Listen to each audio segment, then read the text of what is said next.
오늘부터 논어라고 하는 아주 중요한 책에 대해서 이야기를 시작하겠습니다. 제가 논어를 아주 중요한 책이라고 했는데 정말로 중요한 책입니다. 지금 세상에는 많은 인문학 강의들이 있어요. 이제 고전들을 갖다 놓고 인문학적으로 강의를 하는 거예요. 그 수많은 강의 교재 중에서 제일 첫 번째 교재여야 하는 것이 논어입니다.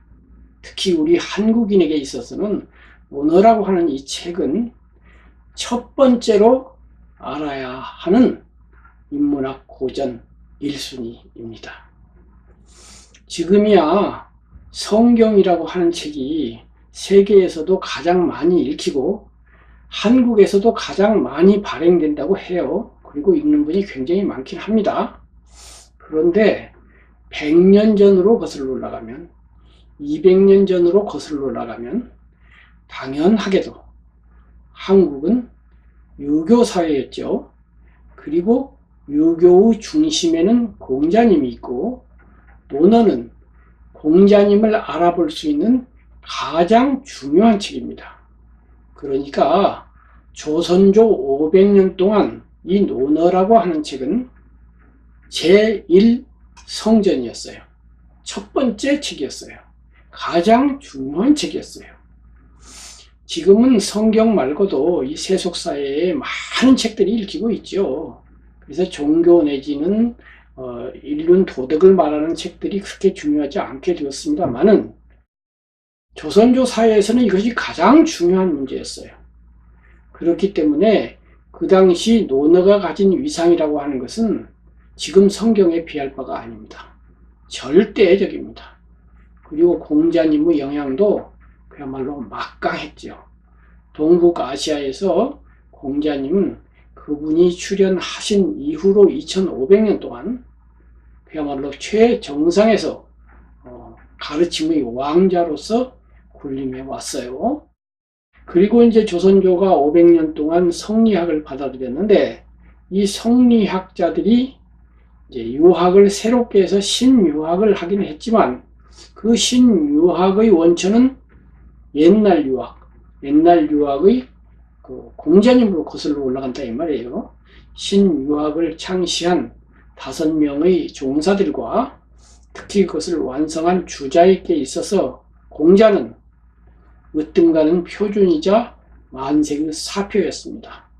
나아가서 유교인이 아니라 하더라도 중국, 우리나라, 일본 전통에서 옛날 양반들이 성인, 그러면 이 보통 명사로서 성인이 앞에 아무런 전제가 없으면 그냥 공자예요. 성인 한 분만 얘기하면 공자였던 거예요. 이렇게 대단한 분이 공자이고 그 공자님의 사상을 성리학으로 송대 사람들이 정리를 했고 그것이 한국으로 와서 조선조 500년을 지배를 했다 이 말이에요. 이렇게 500년 동안 우리 한국인들이 유학과 공자와 논어를 받아들임으로써 공자와 논어 사상은 한국인들의 피가 되고 살이 되더니 마침내는 정신적인 피와 살이 되는 데서 그치지 않고 아예 그냥 육체적인 DNA가 되어버렸습니다. 육체적인 DNA가 되어버리면 차라리 사람들이 그것을 인식하지 못해요. 우리가 우리 정신세계를 나름대로 분석을 해서 우리의 잠재의식이나 무의식에 있는 것들을 비록 잠재의식이나 무의식에 있어서 끄집어내기 어렵기는 해도 넌지시 짐작도 하고 대충 살펴볼 수 있거든요. 그런데 그것이 아예 체질화돼서 신체화돼 버리면 찾아보기가 좀 어렵습니다. DNA라고 하는 것을 정신적으로 추적할 수가 없고 그야말로 과학기기를 동원해서 정밀하게 들여다보면 전문가들이나 볼 수 있잖아요. 조선조가 끝나고 100년이 흘렀습니다. 그 사이에 일제시대가 지나갔고 그 다음에 대한민국이 건립된 지도 60여 년이 되었어요. 그 사이에 많은 변화가 있었죠. 그렇게 해서 공자와 논어 사상은 많이 퇴조를 했습니다. 그래서 요즘은 논어를 특별한 경우에만 보고 읽고 논의를 해요. 그러나 겉으로만 그렇지 속으로 조선조 500년 동안 우리에게 DNA로 변해 있는 그 부분은 아직도 강력하게 힘을 행사하고 있습니다. 바꿔 말해서 오늘날 우리가 종교를 믿는다고 하면 나는 기독교인이에요. 나는 불교인이에요. 나는 또 무슨 교인이에요. 이렇게 하겠죠. 그리고 종교를 가지지 않은 분들도 있어요. 난 종교와 관심 없어요. 유교도 관심 없어요. 나는 공자와 관심 없어요. 예수석과 관심 없어요. 그렇게 할 수는 있어요. 관심이 없거나 말거나 그러나 그 사람 또한 본의 아니게 공자의 제자입니다. DNA에서 제자인데요. 무의식에서 제자인데요. 여기에서 한번 생각을 해보자고요. 우리는 왜 논어를 배워야 할까요? 그것은 지금까지 말씀드린 것처럼 우리 속에 있는 무의식까지 침투해 들어온 공자라고 하는 또는 논어라고 하는 유가라고 하는 이 사상의 DNA를 알지 않고서는 나를 몰라요. 나 자신을 알 수가 없어요. 그리고 나 자신이 포함된 한국인을 알 수가 없습니다. 한국의 역사는 4000년이 되었다고 하고 또 이렇게 기록된 역사로는 2000년이 다 되지 않습니다. 그렇지만 그 옛날 역사도 중요하지만 가까운 역사가 중요하죠. 그 가까운 역사 중에 아직도 영향을 미치고 있는 조선조 500년이 특히 중요합니다. 왜 중요하냐? 예를 들면 우리나라 사람들이 가장 존경하는 사람이 누굽니까? 세종대왕과 이순신 장군이 공동 1위를 아마 차지하리라고 생각이 돼요. 그리고 그 다음으로 존경하는 분이 누굽니까? 거의 대부분이 조선조 인물들이에요. 고려시대 인물 중에 존경할 만한 분이 없지는 않겠지만은 세종대왕, 이순신 비견할 분이 별로 없나 봐요. 제가 보기에는 강감천 장군 같은 분은 이순신 장군에 못지않는 훌륭한 분입니다만은 어찌된 일인지 크게 존경받지 못해요. 그 다음에 삼국시대로 거슬러 올라가면 또 위대한 분들이 있는데 딱히 전 국민이 합의해서 이분은 의심의 여지 없이 존경받아야 해. 그런 인물이 딱히 없어요. 삼국을 통일한 김춘추와 김유신이 있는데 이분들은 삼국 통일을 완성하지 못하고 이렇게 한반도 남쪽으로만 이렇게 통일을 하고 고구려를 잃었다 해가지고 평가를 좀 전화받는 면이 있어요. 그리고 고구려를 살펴보면 광개토대왕도 있고 또 울지문덕 같은 위대한 분이 있는데 우선 자료가 별로 없어요. 그분들의 위대함을 증명해 줄 만한 기록들이 별로 없어요. 짤막해요. 그러니까 칭송하고 존경하려고 해도 자료가 없다 보니까 그 위대함이 잘 증명이 안 되고 있죠. 그에 비해서 세종대왕이나 이순신 장군 이런 분들은 기록이 많아요. 특히 이순신 장군은 당신이 임진왜란 기간 동안에 직접 일기를 써서 남기심으로써 당신의 속내까지 다 드러내 보였기 때문에 더더욱이나 우리가 그분을 자세히 알게 되고 그래서 존경을 하게 되는 거죠. 이것은 우리의 화폐에도 나타납니다. 우리의 화폐에 이제 인물로 이렇게 등장한 분이 5분이 계시잖아요. 세종대왕, 이순신 장군, 퇴계선생, 율곡선생, 그리고 신사임당이죠. 5분이 모두 조선시대 사람이죠. 그리고 이 5분이 모두 공자님의 제자입니다. 전부 유교인들이. 이분들의 위대함은 공자를 빼놓고 설명할 수가 없어요. 이분들을 위대하게 만든 정신적인 원천이 공자 사상과 관련이 있어요. 그런데 조선조에 이런 분만 있는 건 아니죠. 간신도 있고 몰입에도 있고 나쁜 사람도 많았죠. 그 나쁜 사람들도 상당 부분 공자의 영향을 받았다고 볼 수가 있어요. 그러니까 공자 사상이 반드시 좋은 것만 나온 건 아니에요. 좋지 않은 부분도 있어요. 원래 산이 크다 보면은 등성이도 높고 골짜기도 깊습니다. 거기 저쪽에 가면 뭐 늪지대도 있고 뭐 구렁이도 살고 뭐 표범도 살고 그래요. 이쁜 꽃이 있는가 하면 막 험한 덩풀이 우거진 그런 데도 있고 그런 법이에요. 공자라고 하는 인물은 워낙에 크다 보니까 그러한 긍부양면이 다 있습니다. 다 있는데 아무려나 한국인에게 가장 강력한 영향을 지금까지도 미치고 있는 조선조 500년이 공자로부터 발원한 성리학에 근거하고 있었기 때문에 공자를 모르고서는 또는 논어를 모르고서는 한국인을 알 수가 없고 따라서 나를 알 수가 없습니다. 이것이 우리가 논어를 읽어야 하는 첫 번째 이유입니다. 논어를 읽어야 하는 두 번째 이유가 있습니다. 그것은 이 공자가 위대한 분인데 그 위대한 분의 면모는 여러 면에서 볼 수가 있어요. 그런데 적어도 제가 보는 첫 번째 위대한 면은 뭐냐면은 인생이라고 하는 것, 삶이라고 하는 것을 조감했다는 거예요. 한눈으로 내다봤다 이거예요. 무슨 말이냐면은 삶이라고 하는 것은 미로와 같아요. 미로 아시죠? 길을 막 복잡하게 해놓고 해서 찾아가기 어렵게 해놓고 빠져나갈 길은 하나밖에 없는 그런 게임을 하는 그런 미로 있잖아요. 이 미로하고 비슷한 게 삼국지에 나와요. 팔진도라고 제갈공명이 팔진도를 파해하는 그런 이야기가 있거든요. 그러니까 군대를 진을 쳐놨는데 문이 8개예요. 동서남북에 있고 그 사이사이에 문이 있어요.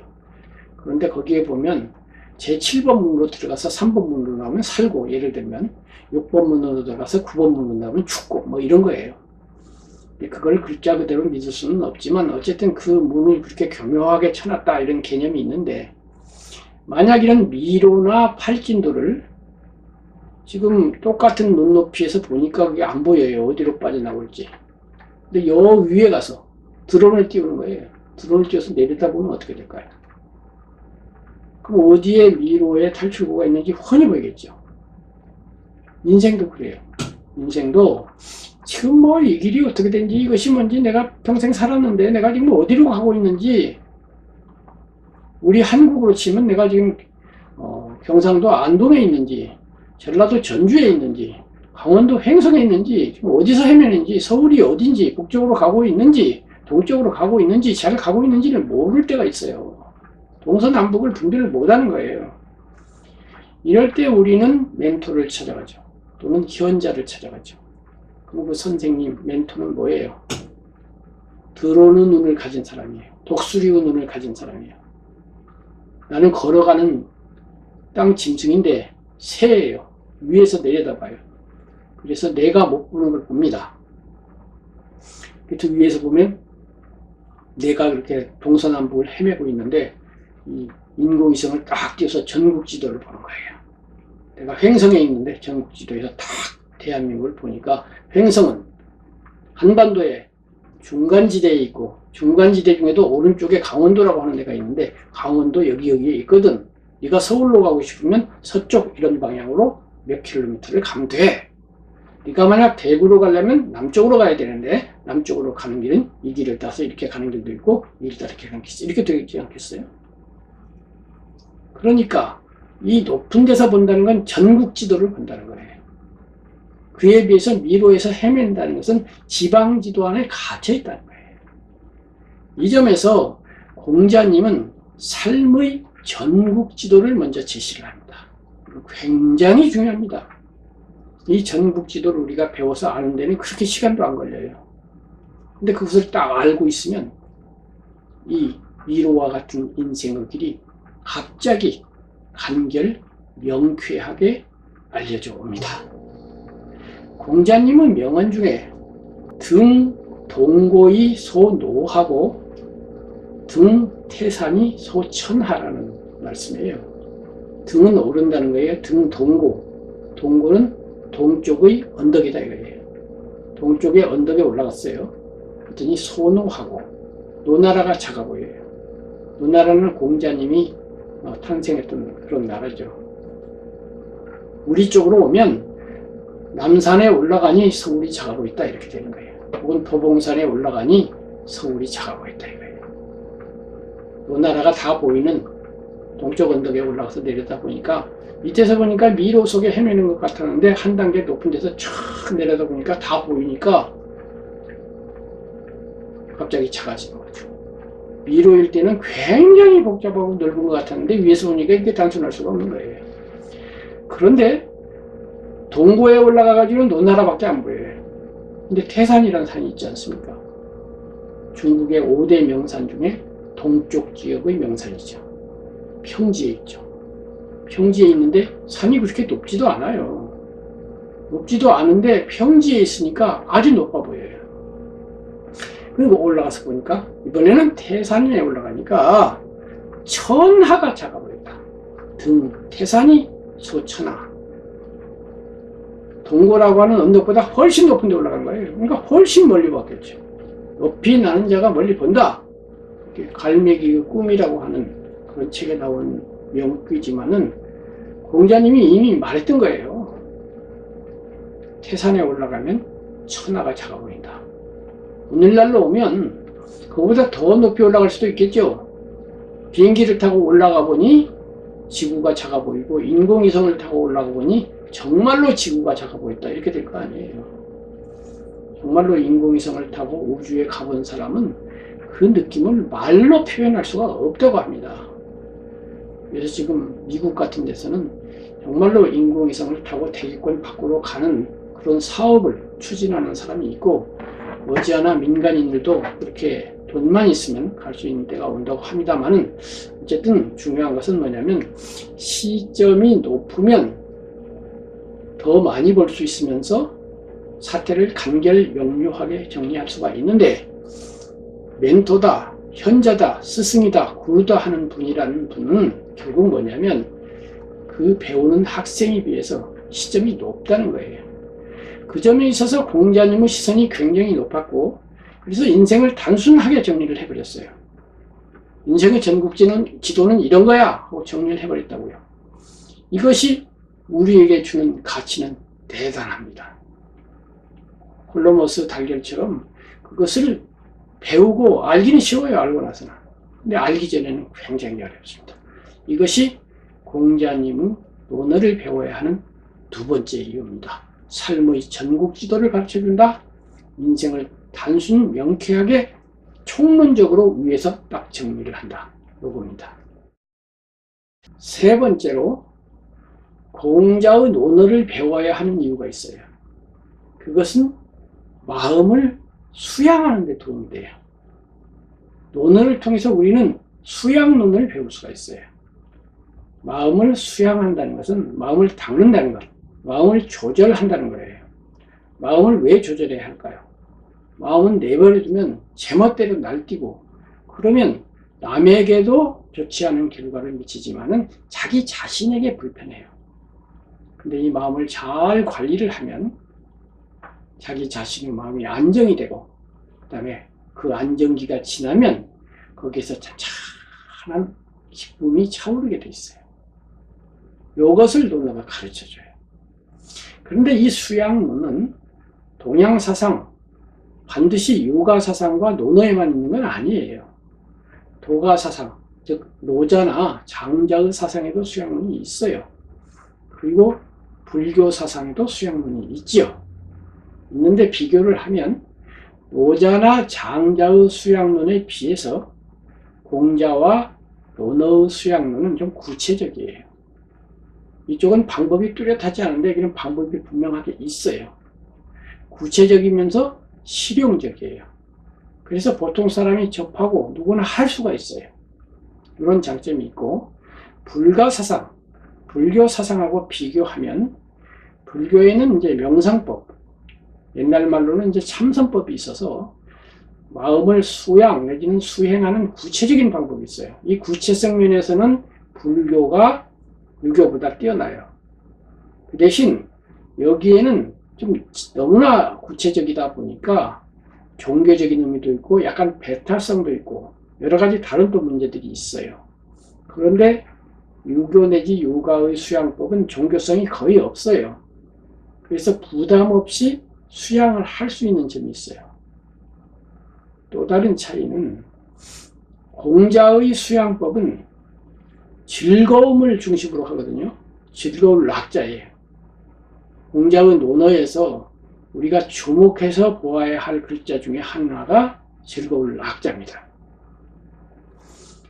불교에서 말하는 열반은 사실 즐거운 건데 이 열반에 해당되는 것이 논어에서는 낙이에요. 그러니까 이 낙이라고 하는 것은 공자님은 이제 어디에 보면은 그 공부 단계를 셋으로 나눠서 설명을 했거든요. 그러니까 지, 호, 락이에요. 알지자 지, 좋아할 호자 호, 즐거워할 락자 락이에요. 지지자는 불여 호지자하고 호지자는 불여 낙지자. 아는 것은 좋아하는 것만 못하고 좋아하는 것은 즐기는 것만 못하다. 어디서 들어본 말 같죠? 즐기는 자는 못당한다. 사실은 이 말의 원조가 공자님이죠. 삶을 즐겨야 된다는 거예요. 물론 이 즐김은 우리가 일상적으로 쓰는 즐기는 자 못당한다 이런 정도의 즐거움은 아니에요. 훨씬 높은 차원의 즐거움이 있어요. 그러나 어쨌든 간에 즐거울 낙자로 표시되는데 이 3단계에서 첫 번째 학의 단계, 배움의 단계는 어떻게 수양해야 되는지 아는 거예요. 안다는 것은 아직 지와 행이 합일되지 않은 거예요. 알기만 했는데 아직 되지는 않은 거예요. 암과 나의 인격이 2촌의 거리로 떨어져 있어요. 그러다가 계속 수양을 하면 호가 돼요. 1촌이 돼요. 1촌 간의 관계라는 건 뭡니까? 살을 맞댈 정도로 가까워졌다는 거예요. 살을 맞대고는 있는데 포옹을 하고는 있어요. 근데 한 몸이 되지는 않았어요. 아직. 이것이 곤자의 단계예요. 이러다 보니까 좋기는 한데 때때로 안 좋았다 좋았다 왔다 갔다 해요. 이제 세 번째 낙의 단계가 되면 합이 돼버려요. 되어버려요. 수양론이 그냥 객체가 아니라 한 덩어리가 되어서 그대로 되어버렸어요. 그러면은 즐거운 단계가 돼요. 이 즐거운 단계에 이르르면 만사가 다 해결이 된 거죠. 이것이 성인의 경지예요. 이렇게 해서 공자의 수양론은 불교에서는 즐거울 낙 대신 열반이란 말을 쓰고 있어요. 그리고 이 열반이란 말은 어떤 의미에서는 참다운 즐거움이라고 번역을 해도 되긴 돼요. 그런데 원래의 뜻은 괴로움을 일으키던 번뇌의 불이 다 꺼졌다. 이렇게 해서 시원한 것 이런 거예요. 인도에서 불교가 인도에서 나왔지만은 그 인도에서 뜨거움이라고 하는 것의 문제점은 우리의 여름에 비할 바가 아니에요. 기본적으로 더운 나라인데 거기서 뜨거움이 좋았을 수는 전혀 없어요. 우리는 때때로 뜨거움이 좋을 수가 있어요. 겨울에 뜨거운 모닥불을 켜놓으면 얼마나 좋습니까? 근데 인도에서는 그런 경험이 없어요. 그래서 뜨거운 건 무조건 나쁜 거예요. 그 다음에 시원한 건 무조건 좋은 거예요. 우리나라에서는 시원한 게 좋지만 추움 정도 되면 또 나빠지잖아요. 근데 그쪽은 추워도 좋아요. 워낙 뜨겁다 보니까 시원한 것, 서늘한 것은 우리가 좋은 것보다 그쪽에는 훨씬 좋고 뜨거운 것, 더운 것은 우리가 나쁜 것보다 훨씬 나빠요. 그런 의미에서 열반은 뜨거운 것이 꺼져서 시원해진 그런 상태를 의미하는데 이것은 공자님의 즐거울 낙과 상당히 상통을 하죠. 그런데 공자님의 즐거울 낙에는 인격적 즐거움도 있지만 예술적 즐거움도 있어요. 공자님은 4대 성인 중에 유일하게 예술을 향유했던 분이에요. 예수님이 음악을 연주했다든가 악기를 다루었다든가 음악을 들었다든가 이런 거 없잖아요. 또 부처님은 아예 그 법회가 있는 날에는 그런 음악 같은 거 듣지 말라 그랬어요. 그래서 이것을 쾌락의 일종으로 보고 경계를 했어요. 소크라테스는 적어도 플라톤이 쓴 그 국가에 나오는 소크라테스는 음악 같은 것을 인정하면서도 부분적으로 부정을 해요. 이것이 끼칠 수 있는 악영향, 예술의 악영향도 경계를 해요. 그런데 공자님은 예술을 찬양해요. 유어예라고 그래가지고 예에서 논이러라 이렇게 돼 있어요. 이때의 예는 오늘날 예술일 수도 있고 아니면 능숙한 기술을 의미할 수도 있지만 어쨌든 간에 공자님 자신이 검은구를 잘 연주하는 분이었고 음악을 깊이 아는 분이었어요. 그리고 유교에서 악은 예와 함께 결합되어서 예악 해가지고 예와 뗄래야 뗄 수 없는 관계를 갖고 있어요. 예로서 사람을 바르고 반듯하고 질서 있고 규칙 있게 만들어요. 이것은 직선으로 그리는 것과 똑같아요. 근데 직선만 하면 답답하니까 악으로서 곡선을 넣는 거예요. 그래서 부드럽게 해요. 풀어줘요. 그래서 얘는 절하고 마디지어서 딱딱딱딱 위아래 좌우 딱딱 칸을 나누고 나누면 너무 답답하니까 이번에는 싹 지우면서 위아래도 없고 상하도 없는 그러한 부드러움으로써 화해를 시키는 이 양자를 조화시키는 것이 유교의 사상이자 공자의 사상이자 또한 공자의 인격이에요. 공자는 굉장히 엄숙하고 정중하고 이렇게 또 무게가 있고 카리스마가 있고 키도 2m나 되고 체격도 장대하고 이런 분이에요. 우리는 보통 그렇게 근엄하고 정중한 공자만 생각하지만은 사실은 다른 한편으로는 예술가예요. 전혀 다른 면모를 가지고 있어요. 그래서 공자님은 퍽하게 미소를 띠고 기쁜 표정을 짓고 온화한 표정을 짓고 있었어요. 이런 의미에서 불교에서 말하는 열반 내지는 열반으로 가는 과정으로서 수양, 명상과 약간 뉘앙스가 달라요. 우리 보통 사람들의 그 세속적인 감각에 굉장히 맞는다. 이렇게 말할 수가 있겠죠. 이렇게 해서 이제 공자와 논어를 배워야 하는 첫 번째 이유는 한국인의 DNA에 논어가 들어있으므로 나에게도 그것이 들어있으므로 한국인을 알기 위해서 나를 알기 위해서 논어를 알아야 된다. 1. 두 번째는 공자가 높은 데 올라가서 인생을 조망해가지고 전국지도를 착 보여주는데 이 전국지도의 지혜를 배울 필요가 있다. 세 번째, 마음을 수양하고 조절하는 데 있어서 공자의 가르침이 굉장히 실제적으로 와서 닿는다. 네 번째, 공자의 인격 내지 사상에는 예술성, 즐거움성이 있다. 그 즐거움성을 잘 터득을 하면 우리도 삶을 즐기면서 즐겁게 쾌락이라고 하는 그런 측면이 아니라 고요한 평화를 유지하면서 군자로서의 훌륭한 인격으로서의 인격적 예술경에 도달할 수가 있다. 그렇게만 되면 삶은 대성공이 아니겠어요? 인격이 예술이 되었는데 얼마나 좋아요. 그러한 인격적 예술경에 대해서 논어는 말하고 있어요. 공자님의 그 경지에 대해서 논어는 이렇게 말하는 구절이 있거든요. 자는 신신 여야 하시고 요요 여야 롯이다 이렇게 돼 있어요. 신신 신자를 두 번 쓰고 여야는 그러하시다 이거예요. 신신 그러하시고 요요 역시 요자를 두 번 쓰고 여야하시고 그러하시고. 신신은 뭐냐면 몸의 긴장이 이완돼서 쫙 편안하게 펴져 있는 상태이고 요요는 정신적으로 뭔가 속에서 기쁨이 뾰족뾰족하게 올라오고 있는 거예요. 대나무 죽순이 올라오듯이 또는 한 캄한 어둠 속에 촛불을 켜놓으면 촛불이 이렇게 쫙 움직이듯이 뭔가 속에서 지금 기쁨이 일어나고 있는 그러한 상태예요. 긴장이 쫙 이완되어 있고 속에서는 기쁨이 나와요. 근데 이것이 어느 때 그러냐? 경제는 자지연거에 그랬거든요.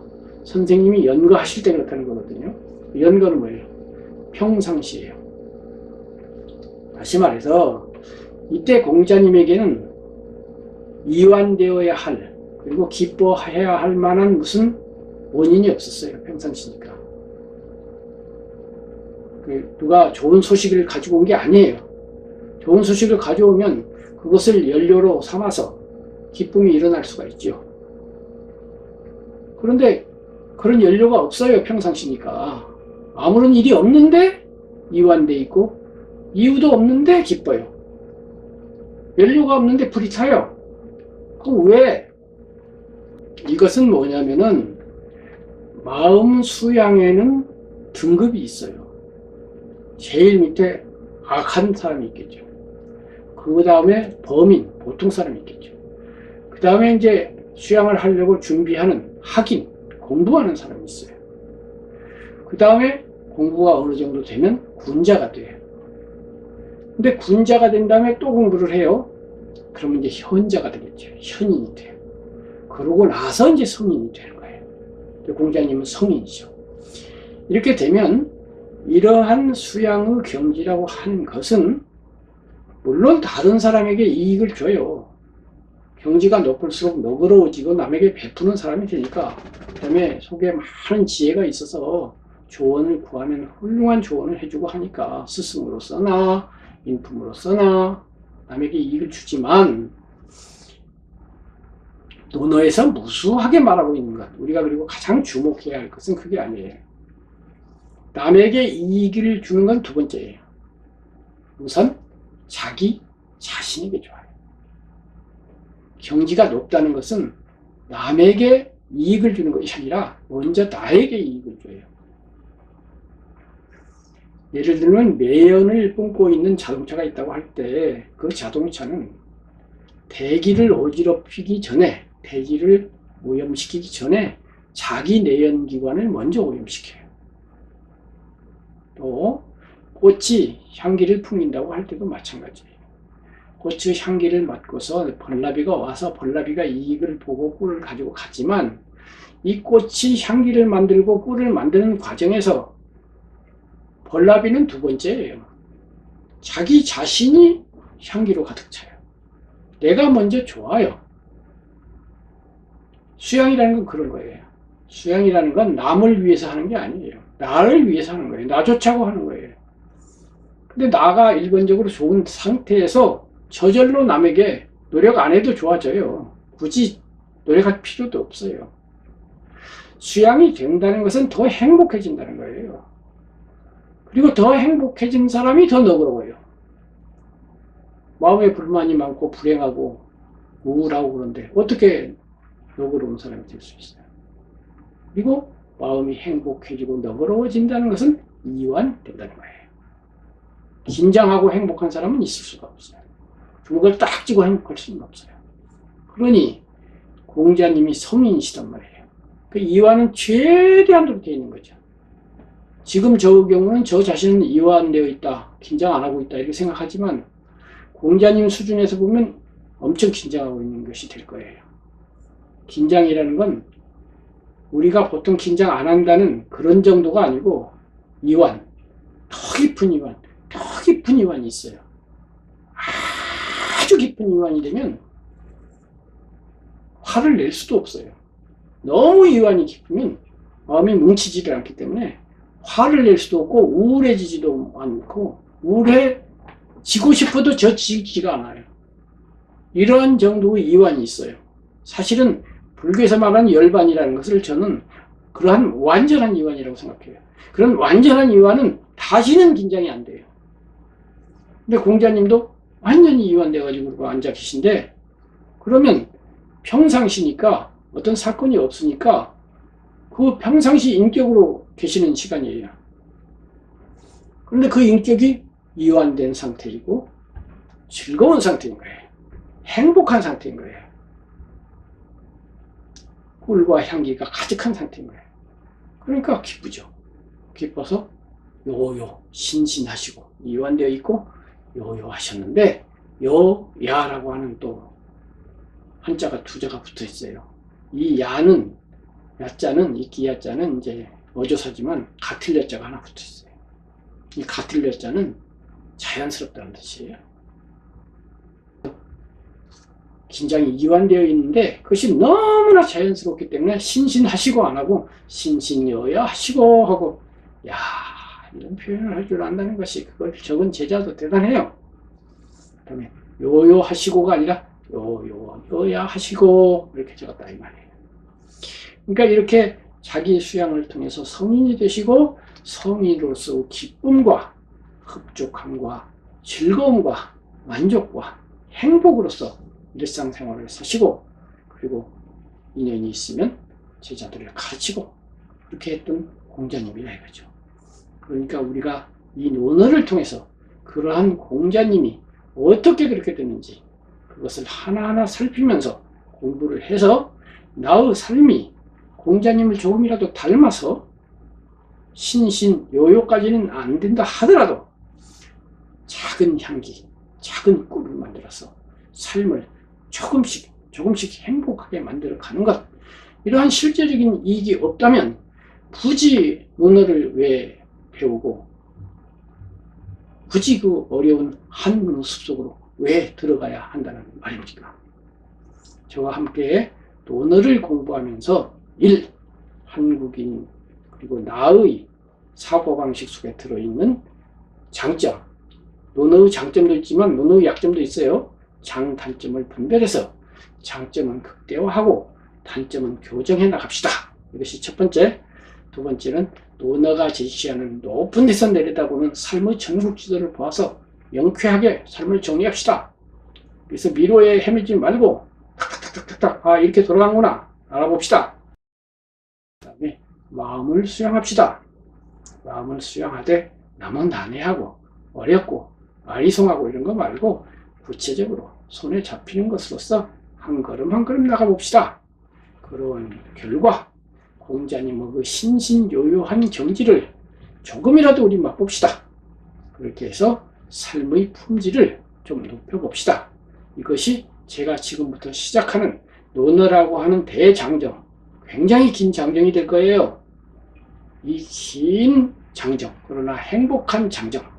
이 장정이라고 하면 뭐 굉장히 부담스러운 히말라야를 가는 느낌이지만 히말라야도 한 걸음씩 가다 보면 어느 사이에 갑니다. 그리고 가는 과정에 우리는 길가에 피어있는 작은 민들레도 보고 진달래도 보고 새소리도 듣고 시냇물 소리도 듣고 하늘도 쳐다보고 구름도 쳐다보고 잠깐 쉬고 친구하고 악수도 하고 그러면서 행복하게 걸어가게 될 것입니다. 저와 함께 이 논어의 여정을 함께 하시는 여러분에게 축하의 말씀 드립니다. 여러분 축하합니다. 여러분 행복해질 겁니다. 그리고 저도 여러분과 함께 행복해지고 싶네요. 감사합니다. 자, 출발하겠습니다.